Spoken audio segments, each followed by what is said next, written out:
एक समय था जब बॉलीवुड में डांस की बात होती थी तो सभी की जुबान पर हेलन और माधुरी दीक्षित का ही नाम आता था। अपने समय में इन दोनों के ठुमकों को टक्कर देने वाला कोई नहीं था, लेकिन अब समय बदल चुका है। इनकी जगह अब नोरा फतेही ने ले ली है, जिन्होंने पिछले कुछ वर्षों में अपने बेली डांस से सभी को अपना दीवाना बना लिया है। नोरा मानती हैं कि उनके डांस ने आइटम सॉन्ग के प्रति लोगों का नज़रिया बदल दिया है। अब आइटम सॉन्ग को लोग वल्गर सॉन्ग की तरह नहीं बल्कि एक डांस परफॉर्मेंस की तरह देखते हैं।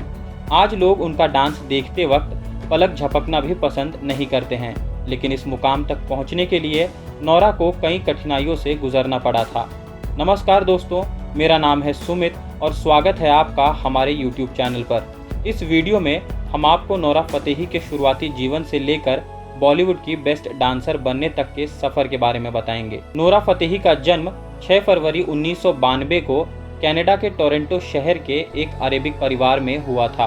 उनकी मां मूल रूप से एक भारतीय हैं जो शादी के बाद मोरक्को में बस गई।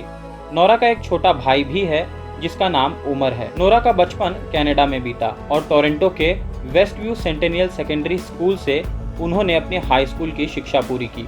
आगे की पढ़ाई के लिए उन्होंने यॉर्क यूनिवर्सिटी में एडमिशन लिया, लेकिन कुछ वजहों से उन्हें अपनी पढ़ाई बीच में ही छोड़नी पड़ी। बचपन से ही नोरा को डांस का बड़ा शौक था और वो यूट्यूब पर वीडियोस देखकर बेली डांस का अभ्यास करती थी और समय के साथ ही वो इसमें माहिर बनती चली गई।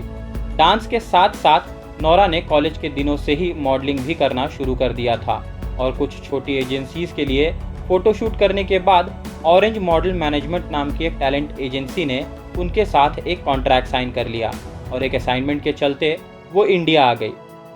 इस असाइनमेंट के लिए उन्हें 20 लाख की पेमेंट ऑफर हुई थी, लेकिन इंडिया आने के बाद उनके साथ एक धोखा हुआ। जिस एजेंसी ने उन्हें इंडिया भेजा था वहां से नोरा को उनके पैसे मिले ही नहीं।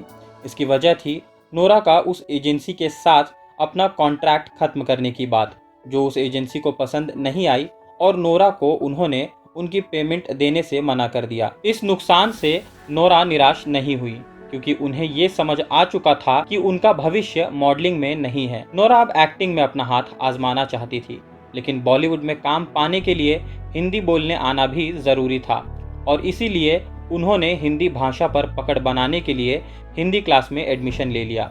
शुरुआती दौर में जब वो ऑडिशन के लिए जाया करती थी तब लोग उनके हिंदी का खूब मजाक उड़ाया करते थे, जिसका नोरा के आत्मविश्वास पर बड़ा असर पड़ता था।